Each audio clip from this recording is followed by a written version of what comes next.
आज हम स्टडी करेंगे separate the given mixture of inks by paper chromatography. Paper chromatography की टेक्निक को यूज करते हुए हम इंक का जो मिक्सचर है उसको हम सेपरेट करेंगे। क्रोमेटोग्राफी एक एनालिटिकल टेक्निक है जिसमें हम कंपोनेंट्स ऑफ द मिक्सचर को सेपरेट करते हैं। इस एक्सपेरिमेंट के लिए जो हमें अपरेटस रिक्वायर होगा वो हम आपको बता देते हैं। हमें क्रोमेटोग्राफिक चैम्बर चाहिए होगा। मैं यहाँ लिख लेता हूँ chromatographic chamber, capillary tube, thread. ठीक हो गया। मैं यहाँ पे ये भी लिख लेता हूँ। इसी तरह से वटमैन फिल्टर पेपर स्ट्रिप चाहिए होगी, ये भी मैं यहाँ पे लिख लेता हूँ। स्केल, पेंसिल, वॉच ग्लास, ये चीज़ें भी हमें चाहिए होंगी, तो मैं यहाँ पे ये भी लिख लूँगा स्केल एंड पेंसिल। और उसके अलावा वॉच ग्लास भी हमें चाहिए होगी। तो ये हमारे पास अपरेटस आ जाएगा। ये अपरेटस हमें रिक्वायर होगा। अब हम अपरेटस भी देख लेंगे, मगर इससे पहले हम केमिकल्स की भी बात कर लेते हैं और उसके बाद हम अपरेटस और केमिकल्स की तरफ जाएंगे और प्रोसीजर की तरफ जाएंगे। केमिकल्स हमें क्या रिक्वायर्ड होंगे, हमें इसके लिए सॉल्वेंट सिस्टम चाहिए होगा। हम कोई एक सॉल्वेंट भी यूज़ कर सकते हैं, अल्कोहल या वाटर यूज़ कर सकते हैं, या फिर मिक्सचर ऑफ सॉल्वेंट्स हम यूज़ कर सकते हैं। बट इस केस में हम मिक्सचर ऑफ सॉल्वेंट्स यूज़ करेंगे। हम आइसोप्रोपाइल अल्कोहल और वाटर का जो मिक्सचर है इसे हम यूज़ करेंगे एज सॉल्वेंट, हम इसे यूज़ करेंगे। और हमारे पास जो मिक्सचर होगा जिसको हमने सेपरेट करना है, जिसके कंपोनेंट्स को हमने सेपरेट करना है, वो क्या होगा, इंक्स होंगी। तो इंक्स कौन सी इंक्स होंगी जी, हमारे पास इस केस में रेड और ब्लू इंक्स होंगी। इनका हमारे पास मिक्सचर होगा, ये हम यहाँ पे लिख लेते हैं। अब हम इसका प्रोसीजर देखेंगे कि लैब में हम इस एक्सपेरिमेंट को किस तरह से परफॉर्म करते हैं। तो उसके लिए मैं आपको लैब में ले जाऊंगा। तो यहाँ पे हम देख लेते हैं, हमें क्या चाहिए जी, क्रोमेटोग्राफिक चैम्बर चाहिए था। जो हमें मटेरियल रिक्वायर्ड है वो हम देख सकते हैं। इसमें हमारे पास सॉल्वेंट होगा, और सॉल्वेंट में हमारे पास क्या होगा जी, मिक्सचर ऑफ सॉल्वेंट होगा, यानी आइसोप्रोपाइल अल्कोहल प्लस वाटर का मिक्सचर होगा। इसमें वॉच ग्लास होगी, वटमैन क्रोमेटोग्राफिक फिल्टर पेपर जो है उसकी स्ट्रिप हमारे पास होगी। इसके अलावा हमारे पास मिक्सचर होगा इंक्स का, ठीक है, ये भी वॉच क्लास में मौजूद है। और हमारे पास थ्रेड होगी, ठीक है, और इसके अलावा स्केल होगा और पेंसिल होगी। ये मटेरियल हमें रिक्वायर्ड होगा, और यही केमिकल्स हमें रिक्वायर्ड होंगे। यानी हमें मिक्सचर चाहिए होगा इंक्स का, रेड और ब्लू इंक, और सॉल्वेंट जो है जिसको हम क्रोमेटोग्राफिक चैम्बर में यूज़ करेंगे, ठीक है, वो भी हमारे पास आ गया। तो इसके बाद अब हम प्रोसीजर की तरफ चलेंगे। तो प्रोसीजर में हम क्या करेंगे, सबसे पहले फिल्टर पेपर लेंगे हम, और फिर फिल्टर पेपर पे हम जो है वो लाइन ड्रा करेंगे। बेस लाइन हम ड्रा करेंगे स्केल को यूज़ करते हुए, जैसा कि हम यहाँ पे कर रहे हैं। इस तरह से एक बेस लाइन ड्रा करेंगे, और फिर एक लाइन यहाँ पे भी हम ड्रा कर सकते हैं, ठीक है। और यहाँ पे हम ये जो पॉइंट है, इधर हम क्या करेंगे जी, मिक्सचर का एक स्पॉट जो है वो यहाँ पे लगा देंगे कैपिलरी ट्यूब की मदद से। ये हमने यहाँ पे स्पॉट जो है यहाँ पे लगा लिया।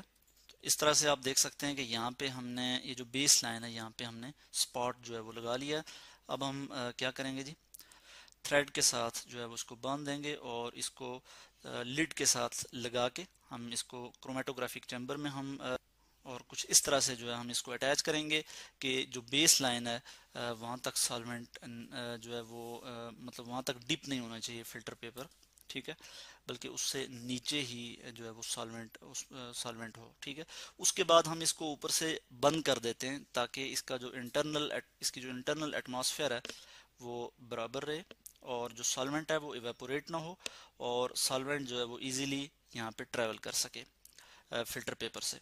और इस केस में जो हमारे पास सॉल्वेंट है ये मोबाइल फेज है, और जो स्टेशनरी फेज है वो हमारे पास क्या है जी, ये वटमैन क्रोमेटोग्राफिक फिल्टर पेपर है। अब हम देख लेंगे कि यहाँ पे क्या होगा। इस तरह से जब हम इसको यहाँ पे रख लेंगे, इसको सेट कर लेंगे अपरेटस, तो उसके बाद यहाँ से सॉल्वेंट ट्रेवल करना शुरू होगा, ठीक है। सॉल्वेंट अब मूव कर रहा है, ठीक है जी। मोबाइल फेज जो है अब यहाँ पे मूव कर रहा है, और यहाँ से कंपोनेंट्स ऑफ द मिक्सचर जो है दे विल बी सेपरेटेड, वो सेपरेट होंगे। आहिस्ता आहिस्ता आप देख रहे हैं कि रेड इंक का जो स्पॉट है वो अलग हो रहा है ब्लू से, और आखिरकार आप देख सकते हैं कि यहाँ पे जो है कंप्लीट सेपरेशन हो गई है। और इस पॉइंट पे हम इसको जो है वो रिमूव कर लेंगे, यानी इसको हटा देंगे, इसमें से चैम्बर में से निकाल लेंगे इस फिल्टर पेपर को, और इसको निकाल के फिर हम क्या करेंगे जी, इसको ड्राई करेंगे, और उसके बाद यहाँ पे हम जो है वो लाइन लगाएंगे। जो फाइनल ड्राइड हमारे पास फिल्टर पेपर होता है उसे हम क्रोमेटोग्राम कहते हैं। ठीक है, अब लाइन किस तरह से लगाएंगे कि यहाँ पे हम आप देख सकते हैं कि जहाँ तक जो सॉल्वेंट ने ट्रेवल किया है उसको हम सॉल्वेंट फ्रंट कहते हैं, और यहाँ पे हम लाइन लगा के उसको मेंशन कर लेते हैं। ये हमारे पास इस पॉइंट को हम कहते हैं सॉल्वेंट फ्रंट, जहाँ तक सॉल्वेंट ने ट्रेवल किया। उसके बाद फिर हम यहाँ पे जो स्पॉट हैं इनको मेंशन करते हैं। ठीक है, यहाँ पे इसके सेंटर में हम सेंटर से लाइन लगा लेते हैं। जो रेड स्पॉट है इसके सेंटर से भी हम लाइन लगा लेंगे, और यहाँ पे फिर हम ये जो दो लाइंस हैं इनको हम कंबाइन कर लेंगे। तो यहाँ पे हम जब इसको ये लाइन ड्रा कर लेंगे और इससे हमारे पास आर एफ वैल्यू आ जाएगी। आर एफ वैल्यू क्या है ये मैं आपको यहाँ पे बता देता हूँ। यहाँ पे लिखा हुआ R F is equal to distance travelled by component from the original line divided by distance traveled by the solvent from the original line।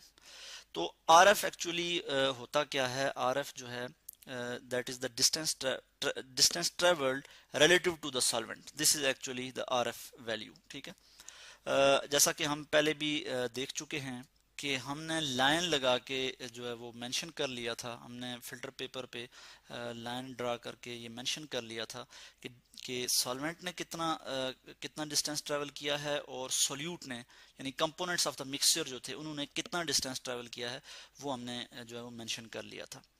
इस चीज़ को हम कैलकुलेट भी करके देख लेते हैं। अब हम यहाँ पे फर्ज किया, यहाँ पे आर एफ वैल्यू अगर फाइंड करना चाहें, R F is equal to, हम यहाँ पे अगर कहते हैं जी कि distance travelled by the component, और कंपोनेंट ने जो है वो डिस्टेंस फर्ज किया 9.6 cm कवर किया है, 9.6 सेंटीमीटर अगर कंपोनेंट ने डिस्टेंस कवर किया है, और divide by distance travel by the solvent, solvent ने यानी बेस लाइन से लेके सॉल्वेंट फ्रंट तक जो है अगर 12 सेंटीमीटर डिस्टेंस जो है वो ट्रेवल किया है, तो इसको हम डिवाइड करेंगे तो हमारे पास आंसर आ जाएगा 0.8। ठीक है जी, जो 0.8 है ये हमारे पास आर एफ वैल्यू है, यानी distance travelled relative to the solvent, इस चीज को हम आर एफ वैल्यू कहते हैं।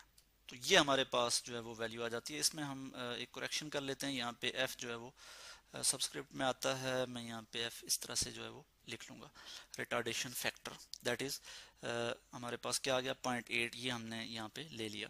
तो इस तरह से हम हमारे पास अब रिजल्ट क्या आ जाएगा कि हमने कंपोनेंट्स ऑफ द मिक्सचर को सेपरेट कर लिया है। ठीक है, यहाँ पे मैं रिजल्ट लिख लेता हूँ कि हमारे पास जो मिक्सचर था वो क्या था, रेड और ब्लू इंक्स का मिक्सचर था।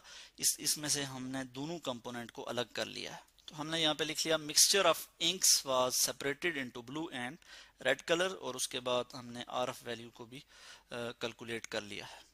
इसमें एक चीज़ का ख्याल रहे कि जो कंपोनेंट्स होते हैं, डिफरेंट कंपोनेंट्स या डिफरेंट सब्सटेंसेस जो है वो डिफरेंट रेट के साथ वो ट्रेवल करते हैं सॉल्वेंट के साथ। ठीक है, यानी सॉल्वेंट जब मूव करता है स्टेशनरी फेज से तो वो डिफरेंट रेट से जो है वो ट्रेवल करते हैं। ठीक है, तो इसलिए हम जो है आर एफ वैल्यू भी जो है वो कैलकुलेट करते हैं। ठीक है, यानी रिटार्डेशन फैक्टर, इसको हम फाइनली कैलकुलेट कर लेते हैं।